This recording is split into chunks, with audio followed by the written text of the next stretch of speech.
ഗോവിന്ദചാമിയിലെ വാർത്തയിലേക്കാണ്. Jail ചാടിയ സൗമ്യ കൊലക്കേസ് പ്രതി ഗോവിന്ദചാമിയെ തളാപ്പിൽ വച്ച് പിടികൂടി. കണ്ടത് ജയിലിൽ നിന്ന് 2 കിലോമീറ്റർ അകലെയാണ്. ഗോവിന്ദചാമിയെ തളാപ്പിൽ കണ്ടതായി നാട്ടുകാർ വിവരമറിയിച്ചതിനെ തുടർന്ന് നടത്തിയ പരിശോധനയിലാണ് ആളൊഴിഞ്ഞ പരിസരത്ത് നിന്ന് കിണറ്റിൽ നിന്ന് ഗോവിന്ദചാമിയെ പിടിക്കപ്പെട്ടത്. നിലവിൽ ഗോവിന്ദചാമി പോലീസ് ക്യാമ്പിലാണുള്ളത്. അതിനുശേഷം വിദഗ്ധ അന്വേഷണത്തിനായി വൈദ്യപരിശോധനയ്ക്കായ ഒക്കെ ഗോവിന്ദചാമിയെ പിന്നീട് അയക്കുന്നതാണ്. അതിനുശേഷമായിരിക്കും പിന്നീടുള്ള അന്വേഷണം. നിലവിൽ സംഭവവുമായി ബന്ധപ്പെട്ട് 4 ഉദ്യോഗസ്ഥരെ, അതായത് 4 ജയിൽ ഉദ്യോഗസ്ഥരെ സസ്പെൻഡ് ചെയ്തിട്ടുണ്ട്.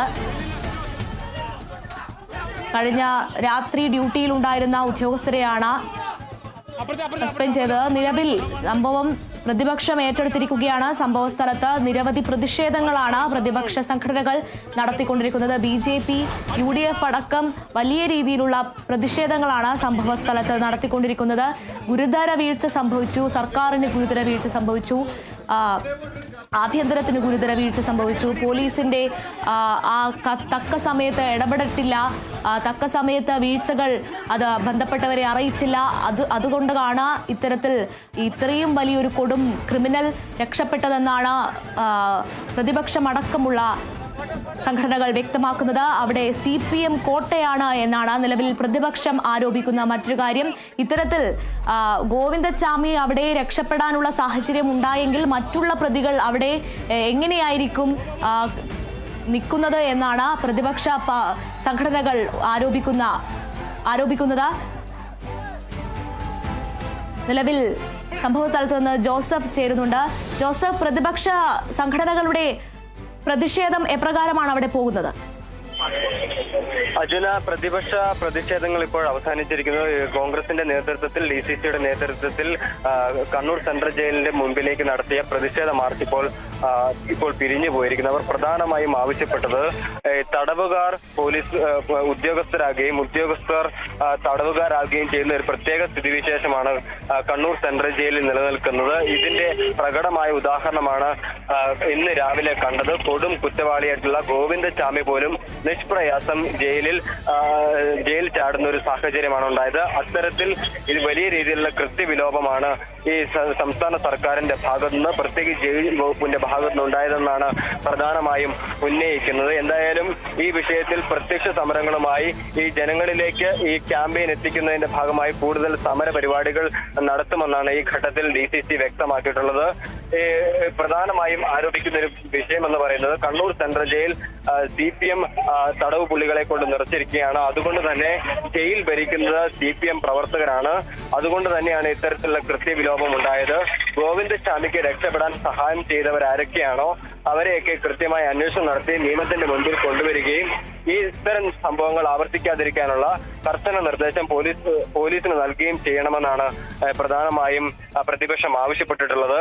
ആഭ്യന്തര വകുപ്പ് കൈകാര്യം ചെയ്യുന്ന മുഖ്യമന്ത്രിക്ക് ഈ ജയിൽ വകുപ്പുമായി ബന്ധപ്പെട്ട കാര്യങ്ങളിൽ കൃത്യമായ ധാരണയില്ലെന്നും ഇത്തരത്തിൽ ജയിലിൽ എന്താണ് നടക്കുന്നതെന്ന ബോധ്യം പോലും ഇല്ല എന്നുള്ള ഗുരുതര ആരോപണങ്ങൾ കൂടി പ്രതിപക്ഷം ഉയർത്തിക്കൊണ്ടുവരുന്ന ഒരു സാഹചര്യമുണ്ടായി.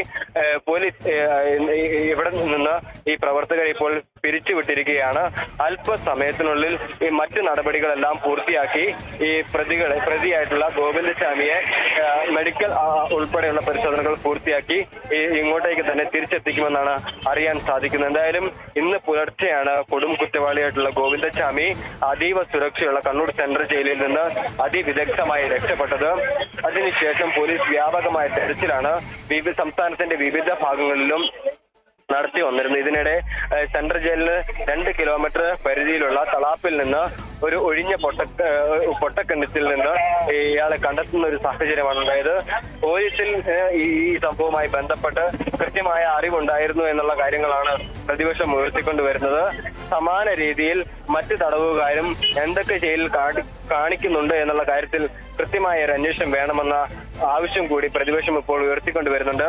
വരും മണിക്കൂറുകളിലും പ്രതിഷേധം ശക്തമാകുമെന്ന് തന്നെയാണ് കോൺഗ്രസ് ഉൾപ്പെടെയുള്ള പ്രതിപക്ഷ സംഘടനകൾ സൂചിപ്പിക്കുന്നത്. അജുന, തീർച്ചയായും ഈ ഇന്ന് രാവിലെ നടന്ന ഇത്രയും വലിയ സംഭവങ്ങൾക്ക് സർക്കാർ ഒരു ഉത്തരം പറയേണ്ടത് തന്നെയാണ്. അത്തരത്തിലുള്ള ഗുരുതരമായ സുരക്ഷാ വീഴ്ചയാണ് നിലവിൽ നടന്നു കഴിഞ്ഞിരിക്കുന്നത്.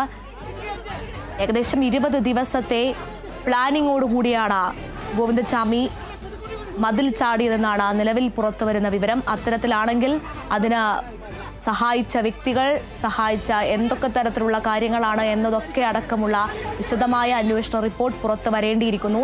സംഭവവുമായി ബന്ധപ്പെട്ട് നിലവിൽ 4 ഉദ്യോഗസ്ഥരെ സസ്പെൻഡ് ചെയ്തിരിക്കുന്നു. അത് കേവലം ഒരു നമുക്കറിയാം, കോട്ടയത്തായാലും കൊല്ലത്തായാലും ഒക്കെ ഇത്തരത്തിലുള്ള സംഭവങ്ങളുമായി ബന്ധപ്പെട്ടിട്ട് ഒരു സസ്പെൻഷൻ നടപടികളൊക്കെ ഒരു പുറംവാക്ക് പോലെ നടന്നിട്ടുണ്ട്. അത്തരത്തിൽ ആവാതിരുന്നാൽ മതിയായിരുന്നു എന്നാണ് ഇപ്പോൾ പറയാനുള്ളത്. നിലവിൽ പ്രതിഷേധ സംഘടനകളൊക്കെ അവിടെ ഉണ്ടായിരുന്നു. അതൊക്കെ ഇപ്പോൾ അവസാനിച്ചു എന്നാണ് വരുന്നത്. ഇനി വൈദ്യപരിശോധനയ്ക്ക് അയക്കും പിടിയിലായ ഗോവിന്ദച്ചാമിയെ. ഇത്തരത്തിൽ വലിയൊരു ആശങ്കയായിരുന്നു കേരളത്തിൽ രാവിലെ തൊട്ട് ഉടലെടുത്തത്. കാരണം ഇത്തരത്തിൽ ഗോവിന്ദച്ചാമി പുറത്തായി കഴിഞ്ഞാൽ ഇനി സൗമ്യക്കുണ്ടായതുപോലുള്ള അവസ്ഥ മറ്റു പെൺകുട്ടികൾക്കും ഉണ്ടാവുമോ എന്നതാണ് ആ അമ്മ വേദനയോടെ പറഞ്ഞത്. അത് കേരള വിഷൻ പുറത്തുവിട്ടതുമാണ്. അത് തന്നെയായിരുന്നു എല്ലാ മലയാളികളുടെയും നെഞ്ചിലുണ്ടായിരുന്നത്. അവൻ പിടിക്കപ്പെടേണ്ടതായിരുന്നു, ആ പ്രതി പിടിക്കപ്പെടേണ്ടതാണ് എന്ന് തന്നെയായിരുന്നു ജനരോഷമുണ്ടായത്. അതിൻ്റെ ഭാഗമായി വലിയ രീതിയിലുള്ള പ്രയത്നത്തിനൊടുവിൽ തന്നെയാണ് പ്രതിയെ പിടിക്കപ്പെടാൻ സാധിച്ചത്. അത്തരത്തിലുള്ള കാര്യങ്ങൾ ജനങ്ങൾ അതിനെ വളരെ പോസിറ്റീവായി കണ്ടുകൊണ്ട് തന്നെയാണ് ഇത്തരത്തിൽ പോലീസുകാരുടെ തിരച്ചിലിൽ നാട്ടുകാരും കൂടെ ചേർന്നാണ്, നാട്ടുകാരുടെ മൊഴിയുടെ അടിസ്ഥാനത്തിലാണ് പോലീസുകാർ അന്വേഷണത്തിന് വിധേയമായത്. അതിൻ്റെ ഭാഗമായി രാവിലെ തൊട്ട് തന്നെ ലുക്കൌട്ട് നോട്ടീസ് അടക്കം കേരള വിഷനിലൂടെ പുറപ്പെടുവിച്ചിരുന്നു. എന്നാൽ ആ ഫോട്ടോയ്ക്ക് വിഭിന്നമായിട്ടാണ് സംഭവത്തിന് ശേഷം ഗോവിന്ദച്ചാമി പിടിക്കപ്പെടുമ്പോൾ ആ ഫോട്ടോയ്ക്ക് വിഭിന്നമായിട്ടാണ് ഉണ്ടായിരുന്നത്. താടി നീട്ടി വളർത്തി ആകെ ഒരു മെലിഞ്ഞ, നമ്മൾ ഇതിനു മുന്നേ കണ്ട ഒരു ഗോവിന്ദച്ചാമി ആയിരുന്നില്ല. തുടക്കത്തിൽ കണ്ടൊരു ഗോവിന്ദച്ചാമിയും പിന്നീട് ജയിൽ കഴിഞ്ഞതിന് ശേഷം ഉണ്ടായ ഒരു ഗോവിന്ദച്ചാമിയും പിന്നീട് ഇന്ന് കാണുമ്പോൾ ഒരു ഗോവിന്ദച്ചാമിയും ഒക്കെ വലിയ രീതിയിലുള്ള വ്യത്യാസം ഉണ്ടായിരുന്നു. വസ്ത്രമായിക്കോട്ടെ, ആ പറഞ്ഞ കാര്യങ്ങൾക്കൊക്കെ വലിയ രീതിയിലുള്ള മാറ്റങ്ങൾ ഉണ്ടായിരുന്നു. മുഖത്തും ഒക്കെ പാടുകളും മുറിവുകളൊക്കെ ഉണ്ടായിരുന്നു എന്നതടക്കമുള്ള സൂചനകൾ പോലീസുകാർ കൊടുത്തിരുന്നു. അതിന്റെ ഭാഗമായിട്ടാണ് നാട്ടുകാർ അടക്കം അന്വേഷിച്ചത്. ഇതിന്റെ ഭാഗമായി അതിർത്തി കടന്നുള്ള ഒരു അന്വേഷണത്തിനടക്കം ഒരുങ്ങാൻ നിൽക്കുന്ന സാഹചര്യത്തിലായിരുന്നു ഇയാൾ പിടിക്കപ്പെട്ടത്. ഒറ്റക്കയ്യൻ എന്നുള്ളൊരു വലിയൊരു തെളിവായിരുന്നു ഉണ്ടായിരുന്നത്, വലിയൊരു സൂചനയായിരുന്നു നാട്ടുകാർക്ക് മുന്നിൽ ഉണ്ടായിരുന്നത്. അത് ലക്ഷ്യം വെച്ചിട്ട് തന്നെയായിരുന്നു ഓരോ നാട്ടുകാരും ഇയാൾക്ക് വേണ്ടി പരിശ്രമിച്ചുകൊണ്ടിരുന്നത്, ഇയാൾക്ക് വേണ്ടി തെരച്ചിൽ നടത്തിക്കൊണ്ടിരുന്നത്. ആ CCTV ദൃശ്യങ്ങളിൽ നിന്ന് വ്യക്തമായിരുന്നു ആ ഒറ്റക്കൈ നാട്ടുകാർ മനസ്സിലാക്കാൻ പാടില്ല എന്ന് വിചാരിച്ചിട്ട് അയാൾ ഒരു ബാണ്ടക്കെട്ടിൻ്റെ ഉള്ളിൽ കൈ മാറ്റി വെച്ച് ഒളിപ്പിച്ച് വെച്ചുകൊണ്ടായിരുന്നു അയാൾ നടന്നത്. അത് തന്നെ ഉള്ളിലുള്ള ക്രൂരമായിട്ടുള്ള ബുദ്ധി ആണ് അവിടെ അയാളെ കൊണ്ട് അത്തരത്തിൽ പ്രവർത്തിപ്പിച്ചത്. അയാൾ ഇതിന് പിന്നിൽ ഒരു മാസ്റ്റർ ബ്രെയിൻ ഉണ്ട് എന്നത് തീർച്ചയാണ്. ഇത്തരത്തിൽ ഗുരുതര വീഴ്ചകൾ സംഭവിച്ചതിൻ്റെ ഭാഗമായാണ് ഇത്തരത്തിൽ അയാൾക്ക് ആ മാസ്റ്റർ ബ്രെയിൻ വർക്കൗട്ട് ആയതും അയാൾ അവിടെ നിന്ന് ചാടിയതിനുള്ള പ്രധാന കാരണം എന്ന് തന്നെ പറയാം. ഇതിൽ സർക്കാരിനും ജയിൽ ഉദ്യോഗസ്ഥർക്കുമെല്ലാം ഗുരുതര വീഴ്ച സംഭവിച്ചു എന്ന് ഇവിടെ തെളിഞ്ഞിരിക്കുന്നു. അത് ജയിൽ സൂപ്രണ്ട് അടക്കം അത് പറഞ്ഞു കഴിഞ്ഞു. നിലവിൽ അതുമായി ബന്ധപ്പെട്ട അന്വേഷണങ്ങൾക്കൊക്കെ നടന്നുകൊണ്ടിരിക്കുകയാണ്. ഇതുമായി ബന്ധപ്പെട്ട് ഗോവിന്ദച്ചാമിയുടെ കയ്യിൽ കുഞ്ഞു ചെറിയ ഒരു ആയുധങ്ങളടക്കം ഉണ്ടായിരുന്നു. അതെങ്ങനെ ലഭിച്ചു എന്നതടക്കമുള്ള കാര്യങ്ങൾ പരിശോധിക്കും. ഇത്തരത്തിൽ 20 ദിവസത്തെ പ്ലാനിംഗ് അയാൾക്ക് ഏതെങ്കിലും സാഹചര്യത്തിൽ ആരുടെയെങ്കിലും സഹായം ലഭിച്ചോ, ഉദ്യോഗസ്ഥരുടെ സഹായം ലഭിച്ചോ, പുറത്തുള്ള ആളുകളുടെ സഹായം ലഭിച്ചോ എന്നതടക്കമുള്ള അന്വേഷണം നടക്കും. അതുമായി ബന്ധപ്പെട്ട കാര്യങ്ങൾ ഇനി പുറം ലോകം അറിയേണ്ടിയിരിക്കുന്നു. അത് ജനങ്ങൾ അറിയണം, സൗമ്യയുടെ അമ്മ അറിയണം എന്നതാണ് ഈ വിഷയത്തിൽ എടുത്തു പറയേണ്ടത്. ഓരോ ജനങ്ങളും ഇതിന് സാക്ഷിയാണ്. ഓരോ ജനങ്ങളും ആ കണ്ണൂരിൽ നടന്ന ആ വിഷയത്തിൽ നാട്ടുകാരുടെ ഇടപെടൽ എടുത്തു പറയേണ്ടിയിരിക്കുന്നു.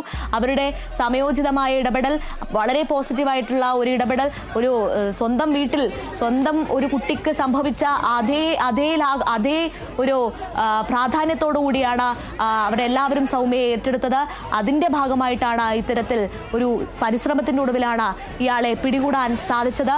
നിലവിൽ അയാളെ വൈദ്യപരിശോധനയ്ക്ക് അയക്കും. അതുമായി ബന്ധപ്പെട്ടുള്ള കാര്യങ്ങളൊക്കെ പുറം ലോകം ഇനി അറിയാൻ പോകുന്നതേ ഉള്ളൂ. നിലവിൽ പ്രതിപക്ഷത്തിന് ഇത് ഏറ്റവും വലിയ ഒരു നിർണായകമായിട്ടുള്ള കാര്യമായി ഇതെടുക്കാം. ഇത് അവർ ഏറ്റെടുത്തു കഴിഞ്ഞു, പ്രതിഷേധം ശക്തമാക്കി കഴിഞ്ഞു. കേരളത്തിൻ്റെ ഇനി അങ്ങോളം ഇങ്ങോളം പ്രതിഷേധങ്ങൾ ഉണ്ടാവാൻ വളരെയധികം ചാൻസസ് കൂടുതലാണ്.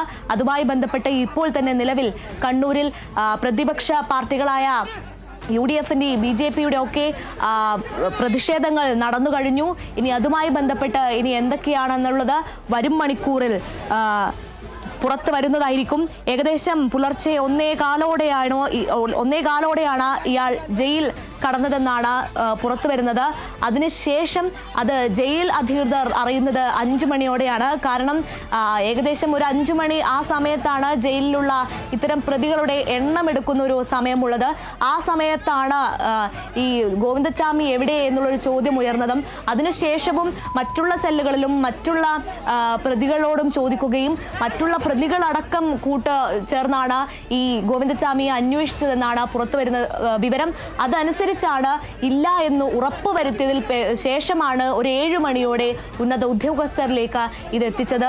അതിനുശേഷമാണ് ഗോവിന്ദച്ചാമി ജയിൽ ചാടി എന്നുള്ളൊരു കാര്യം അവർ സ്ഥിരീകരിച്ചത്. അതിൻ്റെ ഭാഗമായാണ് വലിയ രീതിയിലുള്ള വാർത്ത കേരള വിഷൻ അടക്കം ഉള്ള മാധ്യമങ്ങളിലൂടെ പുറം ലോകം അറിഞ്ഞത്. അതിനുശേഷമാണ് ആളുകളടക്കം മലയാളികൾ എല്ലാ കേരളത്തിലെ അങ്ങോളം ഇങ്ങോളമുള്ള മലയാളികൾ, അന്യ സംസ്ഥാനങ്ങളിലുള്ള മലയാളികളടക്കം ജാഗരൂകരായിട്ടാണ് ഇയാളെ അന്വേഷിക്കാൻ വേണ്ടി തുനിഞ്ഞത്. അതിൻ്റെ ഭാഗമായി ട്രെയിനിലെ ജനറൽ കമ്പാർട്ട്മെൻറ്റിലടക്കം വലിയ രീതിയിൽ ഇയാളെ അന്വേഷിച്ച് നടന്നിരുന്നു. കാരണം ഇയാൾ ട്രെയിനിൽ ചാടിക്കയറാനും ചാടിയിറങ്ങാനും വളരെയധികം അനായാസമായി നടത്തുന്ന ഒരു ക്രിമിനലാണ്. കാരണം ഇയാൾ ട്രെയിനിനുള്ളിൽ മോഷണ കുറ്റങ്ങളിൽ ഇതിനു മുന്നേയും ഇയാൾ പ്രതിയായിട്ടുണ്ട്. ഇയാൾ അനായാസം ഓടിക്കൊണ്ടിരുന്ന ട്രെയിനിനുള്ളിൽ ചാടിക്കയറിയാണ് ഇയാൾ മോഷണങ്ങൾ നടത്തുന്നത്. അതിൻ്റെ ഭാഗമായിട്ട് തന്നെയാണ് സൗമ്യയെ അന്ന് മോഷണ ശ്രമത്തിൻ്റെ ഇടയിലാണ് കൊലപ്പെടുത്തുകയും പീഡനം നടത്തുകയൊക്കെ ചെയ്തത്. വലിയ വിവാദം, കേരളത്തെ ഞെട്ടിച്ച കോളിളക്കം സൃഷ്ടിച്ച ആ വാർത്ത ഒരു മലയാളികളും മറക്കത്തില്ല. അതിൻ്റെ ഭാഗമായിട്ടാണ് പിന്നീട് ഇയാളെ പിടിക്കപ്പെട്ടത്. എന്തോ അതായത് കൊന്നു എന്നതിനുള്ള തെളിവ് ദൃക്സാക്ഷികളോ ഒന്നും ഇല്ലാത്തതിനാലാണ് വധശിക്ഷയിൽ നിന്ന് ഇയാളെ മാറ്റി ജീവപര്യന്തം ശിക്ഷയിലേക്ക് മാറ്റിയത്. അതിനുശേഷം ഇത്തരത്തിൽ ഇയാൾ ജയിൽ ചാടണമെങ്കിൽ അതിന് പിന്നിൽ അയാളുടെ ഗൂഢാലോചന വലിയ രീതിയിലാണ്. ഇത്തരത്തിൽ ക്രിമിനൽ സ്വഭാവമുള്ള ഇയാൾ ഇനിയും ഇത്തരത്തിൽ ഒരു ക്രിമിനൽ കാര്യങ്ങൾ ചെയ്യാൻ വേണ്ടിയിട്ട് തുനിയും എന്നതും നിസ്സംശയം. നിലവിൽ വിഷയത്തിൽ കൂടുതൽ വിശദാംശങ്ങളുമായി രാജേഷ് ചേരുന്നു. രാജേഷ്, പ്രതിപക്ഷം സംഭവം ഏറ്റെടുത്തു കഴിഞ്ഞു. ഇനിയുള്ള മണിക്കൂർ വളരെ പ്രധാനപ്പെട്ടതാണ്. എന്തൊക്കെ തരത്തിലുള്ള പ്രതിഷേധങ്ങളാണ് ഉണ്ടാവാൻ പോകുക? സർക്കാർ ഇപ്പോൾ ഒരു ഞാണന്മേലാണുള്ളതെന്ന് പറയാം. കാരണം നമ്മൾ ഈ കണ്ട മാസങ്ങളിലൊക്കെ പല തരത്തിലുള്ള വിഷയങ്ങളാണ്. വിദ്യാഭ്യാസപരമായിട്ട് നോക്കാം, ആരോഗ്യപരമായിട്ട് നോക്കാം. ഇപ്പോഴിതാ ജയിലിനുള്ളിൽ തന്നെ ഇത്തരത്തിലുള്ള വലിയ രീതിയിലുള്ള അഴിമതികൾ അല്ലെങ്കിൽ ഇത്തരത്തിലുള്ള കാര്യങ്ങളാണ് നടന്നിട്ടുള്ളത്. അതിന്റെ തെളിവാണ് ഈ ജയിൽ ചാട്ടം എന്ന് ഉറപ്പിക്കാം. വിശദാംശങ്ങൾ.